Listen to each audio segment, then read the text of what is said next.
हम रोजाना एक नए फितने का मुकाबला कर रहे हैं। ये कैफियत आएगी ईमान वालों पर। और इतना ही नहीं, और आगे अल्लाह के नबी सल्लल्लाहु अलैहि वसल्लम फरमाते हैं, मोमिनों पर जो शर का जमाना आएगा वो ऐसा होगा कि पूरी दुनिया में कुरान के सिर्फ लफ्ज बाकी रह जाएंगे, कुरान नहीं रहेगा, लफ्ज बाकी रह जाएंगे। और मुसलमानों में नमाजों से दूरी, ये सारी चीजें आ जाएंगी, कुरान तक इनके बीच में नहीं रहेगा, कुरान के लफ्ज रह जाएंगे। का मतलब यही है कि कुरान तो मौजूद है लेकिन कितनों के पास है।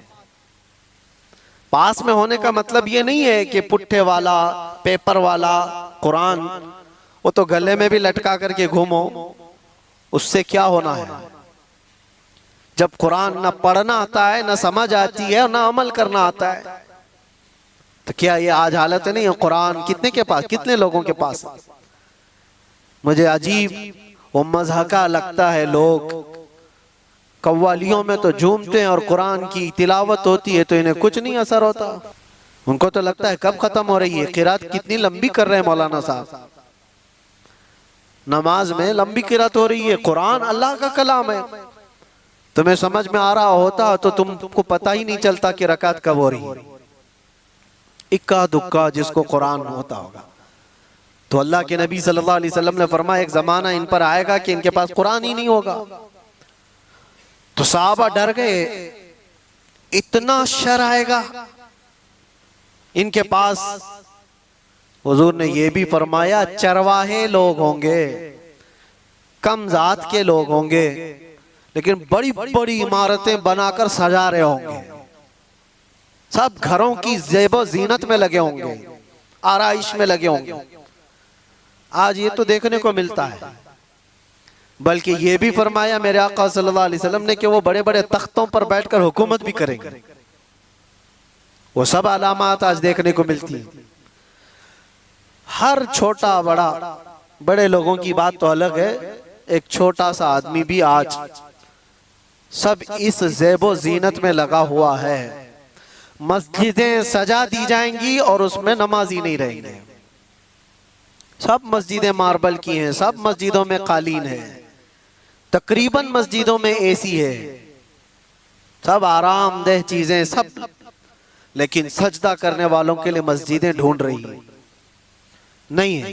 ये वो जमाना आएगा। नबी पाक ने जब ये फरमाया तो सहाबा इकराम रिदवानुल्लाहि ताला अलैहिम मजमाइन जो सवाल कर रहे थे, अब जाहिर सी बात है, अब मैंने इतनी अलामतें जो बताई, डर और खौफ लग रहा है कि नहीं लग रहा है? डर और खौफ है कि नहीं? क्या ऐसा जमाना आएगा कि लोग हमको मोमिन होने पर ताना देंगे? और इतना ही नहीं, हुजूर ने यह भी फरमाया, कत्ले आम बढ़ जाएगा, हरज बढ़ेगा। लालच की बुनियाद पर 100 लोग होंगे तो 99 कत्ल हो जाएंगे, एक बच जाएगा। इतने ज्यादा कत्ले आम, मौतें ज्यादा होने लग जाएंगी।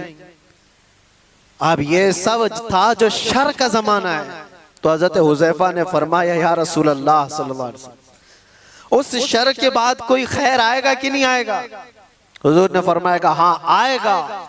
जब पूरी दुनिया में इस तरह का जुल्म आम हो जाएगा, अल्लाह इमाम मेहदी को पैदा फरमाएगा। ये खैर का जमाना होगा, ये खैर का जमाना होगा। हुजूर अकरम सल्लल्लाहु अलैहि वसल्लम फरमाते हैं, फिर मेहदी को अल्लाह पैदा फरमाएगा और मेहदी पूरी उम्मत को जमा करेगा और पूरी दुनिया में सिर्फ एक कलमा गूंजेगा, ला इलाहा इल्लल्लाह मुहम्मदुर रसूलुल्लाह सल्लल्लाहु अलैहि वसल्लम। ये हदीस पाक मैंने पूरी सुनाई जो हजरत हुज़ैफा रज़ियल्लाहु तआला अन्हु से मरवी है। उस शर के बाद एक खैर आने वाला है, लेकिन उस खैर के आने तक हमें इंतजार तो है। यहां तक के लोग भूल चुके होंगे दीन को। नबी पाक सल्लल्लाहु तआला अलैहि वसल्लम ने इमाम मेहदी के ज़हूर से पहले जो चीजें हैं उसके लिए इरशाद फरमाया कि लोग दीन पूरा भूल चुके होंगे, कुरान इनके बीच में नहीं होगा, तब इमाम मेहदी आए। दुआ तो हम ये करते ही हैं कि अल्लाह ताला इमाम महदी का ज़माना अता फरमाए। हर एक की ख्वाहिश है जो इमाम महदी का ज़हूर और तज़किरा सुनता है, वो एक परचम तले पूरी दुनिया जमा होगी, वो दौर कैसा होगा। उस चीज के लिए तमन्ना तो सब करते हैं, लेकिन दुआ ये भी करो उस दौर के पहुंचने तक। ये जो शर का जमाना, ये जो फितनों का जमाना है, अल्लाह इसमें सब्र और इस्तिकामत अता फरमाए। जो इसमें से बचकर निकला वो ईमान वाला है। अजीज़ा ने गिरामी वक़ार, आज के हालात में, और हुजूर अकरम सल्लल्लाहु अलैहि वसल्लम ने यह भी फरमाया, ला तक़ूमुस्साअतु हत्ता यख़रुज 30 दज्जालून 30 कज़्ज़ाबन, यानी हुजूर फरमाते 30 के करीब दज्जाल आएंगे। वो जो काना दज्जाल है वो बाद में आने वाला है। वो हदीस वहीं तक खत्म नहीं हुई। हज़रत हुज़ैफा की जो हदीस है, फिर से शुरू से मैं आपको बताऊं। उन्होंने कहा हम कुफ्र में थे, जिहालत में थे, अल्लाह ताला ने इनाम फरमाया और हम खैर में आए, इस्लाम में आए। तो या रसूल अल्लाह, इस खैर के बाद कोई शर है? हुजूर ने फरमाया हाँ, उस शर आएगा। मैंने बताया शर। फिर इमाम में हज़रत हुज़ैफा ने पूछा उस शर के बाद फिर खैर आएगा? हुजूर ने फरमाया हाँ आएगा। इमाम मेहदी को अल्लाह ताला मबूस फरमाएगा, पैदा फरमाएगा। फिर हज़रत हुज़ैफा ने फरमाया वो खैर के ज़माने के बाद फिर शर आएगा? हुजूर ने फरमाया हाँ, इतना शर आएगा कि क़यामत आएगी और तुम रब से मुलाकात करोगे। ये आखिरी दौर है। यानी ये नहीं है कि इमाम मेहदी के दौर के बाद फिर सब कुछ सही हो जाएगा। वो ज़माना लिमिटेड टाइम का है, उसके बाद फिर शर आएगा, और ऐसा शर आएगा कि पूरी रोए ज़मीन पर कोई कलमा पढ़ने वाला ही नहीं रहेगा। क़यामत ईमान वालों पर नहीं आएगी, इतनी बात याद रखो। पूरी रोए ज़मीन पर एक भी ईमान वाला होगा तब तक क़यामत नहीं आएगी। क़यामत सिर्फ और सिर्फ कुफ़ार और मुशरिकीन पर आएगी। क़यामत वो सबसे बड़ी आजमाइश। बहरहाल जिन आजमाइशों से हम आज गुजर रहे हैं, इसमें अल्लाह के नबी सल्लल्लाहु अलैहि वसल्लम ने फरमाया इस्बिरू, सब्र करो, सब्र करो। सब्र दो किस्म का है, सब्र अलल मसाइब, सब्र अलल माआसी। मुसीबतों पर भी सब्र करना है, ये आसान है। जो बड़ा सब्र है ना, वो दूसरी किस्म का है। हुजूर पाक सल्लल्लाहु अलैहि वसल्लम ने फरमाया सब्र करो। सब्र, मशक्कत आई, मुसीबत आई, कोई इस तरह से घिर गया परेशानियों में कि निकलना मुश्किल है, ये सब इसको कहते हैं सब्र अलल मसाइब। मुसीबतों पर सब्र करना ये छोटा है, और बड़ा सब्र क्या है? ख्वाहिशाते नफसानिया और गुनाहों पर सब्र करना, ये बड़ा सब्र है। ये बड़ी आजमाइश है। दुनिया तुम्हारे सामने सब ओपन करके लाएगी, हर चीज खोल कर लाएगी। एक हदीस पाक ये भी, अल्लाह के नबी सल्लल्लाहु अलैहि वसल्लम फरमाते हैं फितने ऐसे जाहिर होंगे तुम पर, ऐसे जाहिर होंगे कि शाम में मोमिन होंगे, सुबह काफिर हो जाएंगे। सुबह मोमिन होंगे, शाम में काफिर हो जाएंगे। युस्बिहु मुमिनन व युमसी काफिरन, अल्लाह के रसूल सल्लल्लाहु अलैहि वसल्लम फरमाते हैं। और फितनों का ज़ुहूर ऐसा होगा, इतनी आजमाइशें कि हुजूर पाक सल्लल्लाहु अलैहि वसल्लम ये फरमाते हैं एक फितना दूसरे फितने को अच्छा करके दिखाएगा। ये अच्छी चीज है, यूज करने वाली चीज है। ये बहुत सारे लोग उन फितनों को बेहतर समझ करके उसमें मुलव्विस हो जाएंगे। ये सब क़यामत की निशानियों में, आखिरी ज़माने में होने वाले हवादिस। और रसूल पाक सल्लल्लाहु तआला अलैहि वसल्लम ये भी इरशाद फरमाते हैं कि मैं यहीं से देख रहा हूँ जैसे तस्बीह के दाने टूट कर बिखर जाते हैं। तस्बीह अगर टूट जाए तो इसके दाने जिस तरह बिखर जाते हैं, तुम पर फितने इस तरह से होंगे, एक दाना पकड़ने जाओगे दूसरा निकल जाएगा, दूसरा पकड़ने जाओगे तीसरा निकल जाएगा। तुम इन फितनों से बचने के लिए एक का हल तलाश करते होंगे, दूसरा खड़ा हो जाएगा, दूसरा तलाश होंगे तीसरा खड़ा हो जाएगा। हमें जीना तो अब इन्हीं के बीच में है, ईमान के साथ जीना है। अब उन तमाम बातों के बाद हजरत हुज़ैफा रदी अल्लाह तआला अन्हु ने ये सवाल पूछा, या रसूल अल्लाह सल्लल्लाहु अलैहि वसल्लम, शर के बाद खैर आया, खैर के बाद शर, शर के बाद खैर, फिर खैर के बाद शर, लेकिन जब जब शर का जमाना आए आप हमें क्या वसीयत फरमाते हैं? जब जब शर का जमाना आए आप हमें क्या वसीयत फरमाते हैं? हुजूर पाक सल्लल्लाहु तआला अलैहि वसल्लम इरशाद फरमाते हैं, जो बंदा ये कहा जो कुरान की आयत में, इन्नल्लज़ीना क़ालू रब्बुनल्लाह, जिन्होंने ये कहा हमारा रब, कहते हो कि नहीं कहते हमारा रब? हुजूर फरमाते हैं फिर उस पर जम गया, फिर उस पर जम गया। इसके बहुत लवाजिमात हैं, ये बोलना आसान है। हमने ये कहा हमारा रब अल्लाह है, अल्लाह सबसे बड़ा है, अल्लाह सबसे बड़ी ताकत और मालिक है, ये कहा और उस पर जम गया। इसका मतलब है अपने हर शय में ये मानता है कि जो कुछ भी होगा वो अल्लाह की मर्जी से होगा, इस पर जमा रह गया। फिर दूसरी चीज हुजूर पाक सल्लल्लाहु अलैहि वसल्लम फरमाते हैं, वो आखिरत पर, आखिरी दिन पर अल्लाह से मुलाकात करने को सबसे ज्यादा यकीन रखता हो, इन शर के जमाने में वो महफूज रह जाएगा। दो ही बातें फरमाई हुजूर ने, एक अल्लाह पर यकीन रखा हो कि जो कुछ भी होगा मेरे रब की मर्जी से, और दूसरे आखिरत के दिन पर। यह बहुत अहम बात है।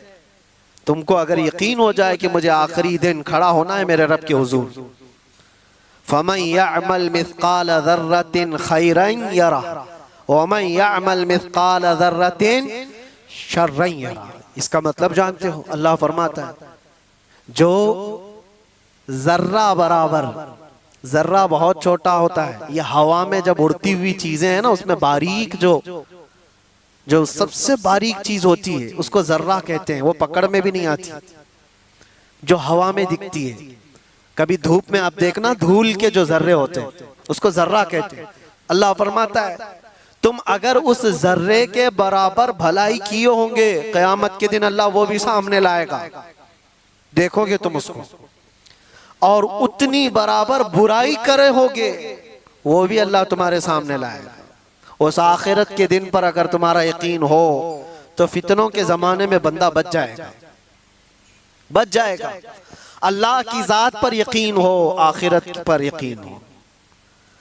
मैं एक बात कहता हूं, हजरत महबूब इलाही के पास एक बंदा आया था, उनका मुरीद था। उसने कहा कि हुजूर इंसान है, ख्वाहिशात हैं, तमन्नाएं होती हैं, कभी कभार तो गुनाह करने की ख्वाहिश आती है, बहुत ज्यादा आती है, तो इतनी परमिशन तो होना चाहिए, थोड़ा बहुत गुनाह कर ले आदमी, इजाजत के साथ कर ले। करता तो है लेकिन पकड़ हो जाती है उस पे। उसने सवाल ये किया, कभी कभार गुनाह करने की परमिशन होनी चाहिए, इजाजत होनी चाहिए? आपने फरमाया हाँ होना तो चाहिए। ओ मुरीद तो फैल गया, हजरत ने कह दिया है अभी, लेकिन उन्होंने कहा दो शर्तें हैं, दो शर्तें। उसने कहा जल्दी बताइए हजरत क्या शर्तें हैं वो? उन्होंने कहा गुनाह करना है, अगर बुराई करना है तो पहली शर्त ये है कि अल्लाह की सल्तनत से बाहर जाके करे। पूरी कायनात उसकी सल्तनत में है या नहीं? वलिल्लाहि मुल्कुस समावाति वल अर्द, कुरान में बेशुमार कई जगह पर अल्लाह ने फरमाया सारे आसमानों और जमीनों की बादशाहत अल्लाह की। लेकिन सुल्तानुल औलिया महबूब इलाही कहते हैं करना है तो ठीक है, एक शर्त तो ये है उसकी सल्तनत से बाहर निकल करके कर। कहा ये तो नहीं हो सकता, ये तो नहीं हो सकता, कहां जाऊंगा? जहां भी जाए वो उसकी बादशाहत है। लेकिन दूसरी क्या है? आपने फरमाया दूसरी ये है करना हो गुनाह तो उस वक्त करे जब तेरा रब सो रहा हो। उसने कहा ये कैसी बात है? ला तअखुदुहु सिनतुम वला उसको ना ऊँग आती है ना नींद आती है। अल्लाहु ला इलाहा इल्ला हुवल हय्युल क़य्यूम, वो अल्लाह हय और क़य्यूम, हमेशा से जिंदा, हमेशा जिंदा रहने वाला, हर शय को अपनी कुदरत से कायम रखने वाला। उसे ऊँग भी नहीं आती, नींद भी नहीं आती, हर चीज को वो देख रहा है। कुरान में अल्लाह फरमाता है वल्लाहु खबीरुम बिमा तअमलून, तुम्हारे सारे कामों से वो बाखबर है।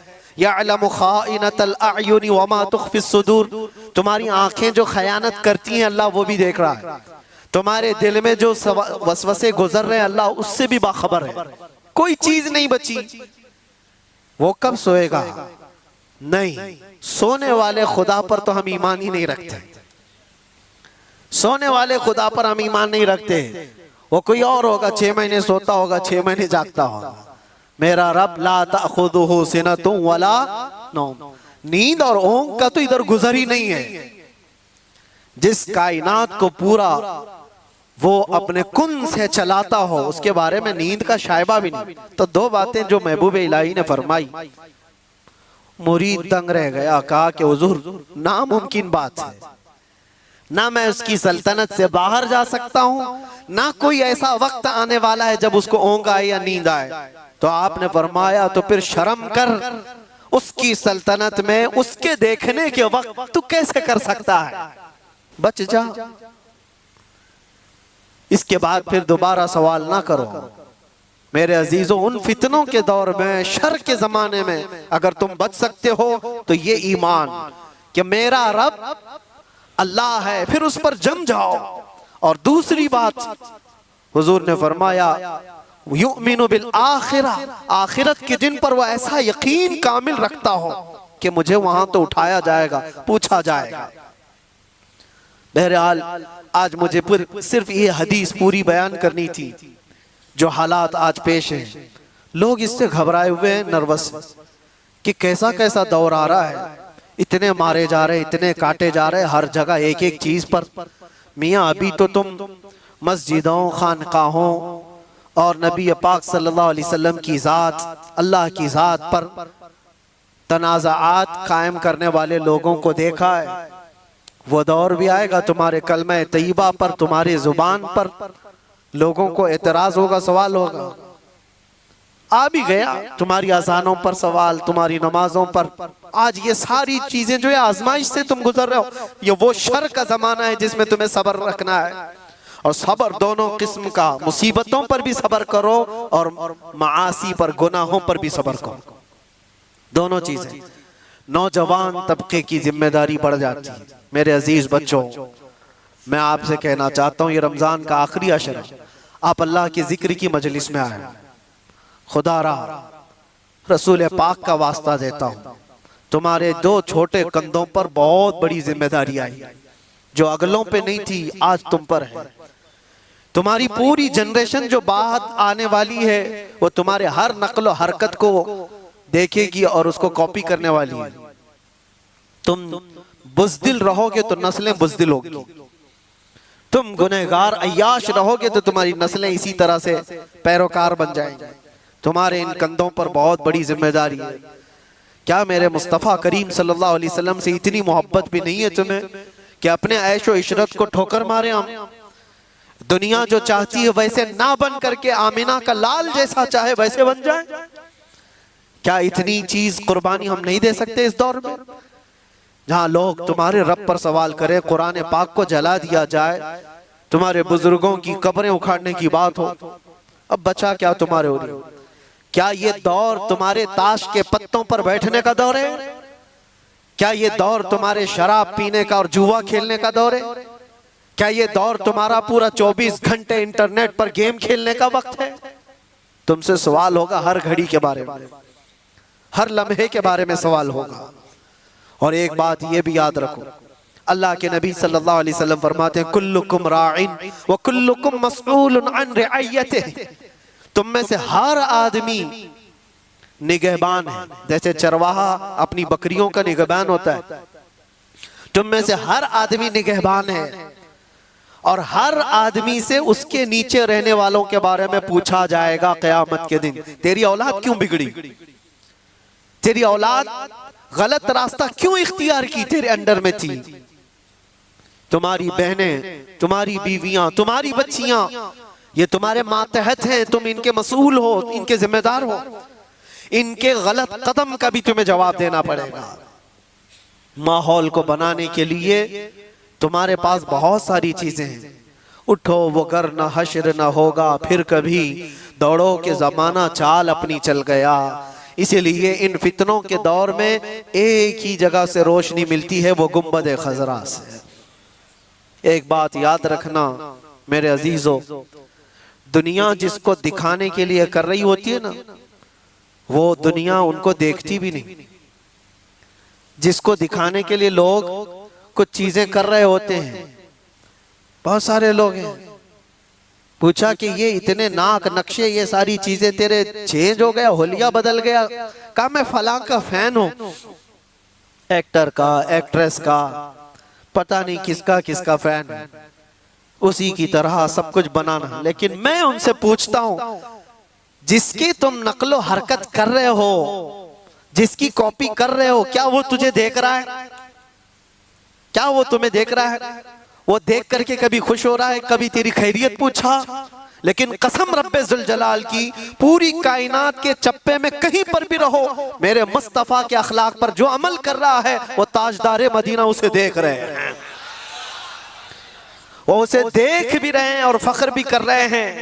और ये भी फरमाया बुजुर्गों ने, हुजूर की सुन्नतों पर चलने वाला, दुनिया के ताने बर्दाश्त करने वाला, लोगों की गालियां सुन सुन करके जीने वाला, लोग उसको दकियानूसी कहते हैं, फंडामेंटलिस्ट कहते हैं, पुराने ख्यालात का कहते हैं, सब तरह की चीजें बर्दाश्त करता रहा, लेकिन अपने हुलियों को चेंज नहीं किया, अपनी तालीमात को नहीं चेंज किया, कुछ नहीं बदला। थका हारा गालियां खाकर जिस दिन उसका इंतकाल होता है, बुजुर्गों ने फरमाया रसूल पाक सल्लल्लाहु तआला अलैहि वसल्लम उसके कब्र में आने से पहले तशरीफ लाते हैं और मुनकर नकीर से कहते हैं, जरा आहिस्ता से सवाल करना, बड़ा थक करके मेरा गुलाम आ रहा है, मैं मरूं तो मेरे आका या मलाइका से कहना से कोई मत जगाना, अभी आंख लग गई है, जिंदगी गुजारो तो वो गुजारो। दुनिया के ताने इन फितनों के दौर में बर्दाश्त करना सीख जाओ। लोग तुम्हारे अखलाक पर उंगलियां उठाएं, तुम्हारे सच बोलने पर भी ताना होगा, तुम्हारे ईमान पर कायम रहने पर भी ताना देंगे लोग, तुम्हारी अच्छी बातों पर ताना देंगे कि इसकी जुबान तो देखो, मुल्ला बन गया, मौलवी बन गया, मौलाना जैसी बातें करने लग गया, ये ताने देने लग जाएंगे लोग। दो हदीस क्या नौजवान सुनाएगा, उसको कहते हैं अल्लामा बन गया, मौलवी बन गया है।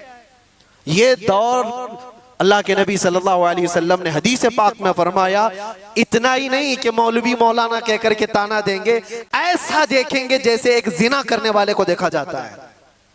यह हदीस है किताबुल मलाहिम वल फितन में, अबू नईम ने यह हदीस नकल फरमाई है। इसलिए मेरे अजीजों, उस दौर का मुकाबला करने के लिए, उस दौर के चैलेंजेस को आपको बताना ये जरूरी था, मैंने बताया। उस दौर में अल्लाह के नबी ने यह भी फरमाया, जो महफूज रह सकता है वो कौन है? वो बंदा जो ये कहा मेरा रब अल्लाह है और उस पर जम गया, चाहे कुछ भी हो, अब मेरा रब अल्लाह है। तुम मेरे सीने पर चढ़ करके बोलो, मेरी गर्दन पर तलवार रख करके बोलो, मैंने कहा है मेरा रब अल्लाह है तो अल्लाह ही है। ये इस पर कायम रहना, और दूसरी चीज आखिरत पर कायम रहना। अल्लाह ताला इस शर के जमाने में हमारी हिफाजत फरमाए। इस शर के दौर में मौला हमारी जानों की, हमारे मालों की और हमारे आमाल और हमारे ईमान की हिफाजत फरमाए। खुसूसियत के साथ पूरी दुनिया भर में कुछ वाकयात ऐसे होंगे जो तुम्हारा दिल दहला देंगे, वो होंगे, वो भी आजमाइश है, वो भी आजमाइश है। मुझे एक बात याद आती है, एक खातून जो सिर्फ और सिर्फ मुसलमान होने के नाते अमेरिका की जेल में कैद, और कितने सालों से, सालों बीत गए, 25 साल के करीब। उस खातून को दांत तक तोड़ दिए गए, जहन तक माजूर कर दिया गया, हर चीज। उस खातून ने अपनी बहन को मुलाकात में एक बात ये कही थी। बहन मिलने के लिए गई तो उस खातून ने कहा कि जेल की अजियतें बहुत सख्त हैं। मैं जानता हूं मेरे अजीज, एक दिन 1 साल के बराबर कटता है। मैं जिस जेल में रह कर के आया वहां पर लोग 22-22 साल से अंदर हैं। कितनों के घर उजड़ गए, खत्म हो गए। कितनों के घर वाले इंतकाल कर गए, वो आ ना सके। कितनों की औलाद बिखर गई। कुछ तो ऐसे कंप्रोमाइज करके रह गए कि अब हमारी जिंदगी का खात्मा इन्हीं 4 दीवारों के अंदर है। कुछ बर्दाश्त न करते हुए रस्सियां लटका करके अपने आप को फांसी पर झूल गए। हालात बड़े सख्त, बहुत सख्त आजमाइश का दौर। एक खातून जो ईमान की बुनियाद पर, इस्लाम की बुनियाद पर कैद में गई, अजियतों पर अजियतें दी गई। इतनी अजियतें कि पैर फैलाने की भी जगह नहीं थी, इतनी छोटी बैरक दी गई। उसमें 20 साल कट गए हों। बहन ने एक बार पूछा कि ये अजियतें जो इतनी सख्त गुजर रही है, तो वो हंस कर कहने लगी, कोई बात नहीं, मैं खुद भी घबराई हुई थी बहुत, लेकिन इस छोटी सी 4 दीवारी के अंदर बहुत थक करके एक दिन सोई तो ख्वाब में रसूल पाक तशरीफ लाए। बर्दाश्त से ज्यादा हो गया तो मेरे मुस्तफा तशरीफ लाए। हुजूर पाक सल्लल्लाहु अलैहि वसल्लम से मैंने अर्ज किया कि आका, ये जमाना कब खत्म होगा मेरी आजमाइश का, ये मेरा इम्तिहान कब खत्म होगा, इतनी अजियतों से गुजारा जा रहा है, ये कब खत्म होगा। अल्लाह के नबी सल्लल्लाहु ताला अलैहि वसल्लम ने क्या फरमाया, कहा खातून ये तेरी आजमाइश थोड़ी ना, ये उम्मत की आजमाइश है। देखा जा रहा है कि उम्मत मजे लेकर सो रही है। तुम क्या समझते हो, ये जो छोटे छोटे बच्चे रोज हिलाक हो रहे हैं बिलबिलाते हुए, आग के गोलों के नीचे उनकी सुबह और शामें होती हैं, उनकी चीखों को दुनिया ये समझती है कि एक इलाके का झगड़ा है। मैं कहता हूं पूरी कायनात के मुसलमानों का ये इम्तिहान है, आजमाइश है। तुम फिजिकली उनकी मदद नहीं कर सकते तो कम अज कम अपनी जिंदगी तब्दील करो ताकि तुम्हारी दुआएं बारे इजाबत से टकराएं। अल्लाह की बारगाह में तुम्हारी दुआएं तो जाए। इसलिए मैं ये कहता हूं ये आखिरी अशरा है। मजलूम फिलिस्तीनियों के लिए भी हम दुआ करते हैं, मौला उन पर आए हुए उस जमाने को जल्द से जल्द खत्म फरमा दे। पूरी दुनिया रमजान मना रही है, पूरी दुनिया ईद की तैयारियों में बाजारों में दौड़ी दौड़ी घूम रही होगी, लेकिन वहां पर जनाजे निकल रहे हैं।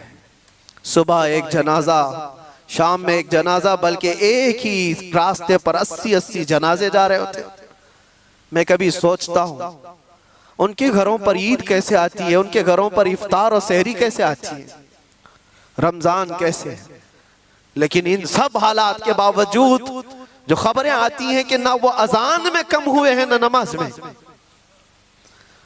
वह दुखती हुई आवाज में दर्द के साथ अजानों के साथ भी अपने ईमान को कायम रखे हुए हैं। एक बड़ी आजमाइश है। मैं इसलिए जज्बात में बोलता हूं कि दर्द होता है, तकलीफ होती है। मेरे आका सल्लल्लाहु अलैहि वसल्लम ने फरमाया,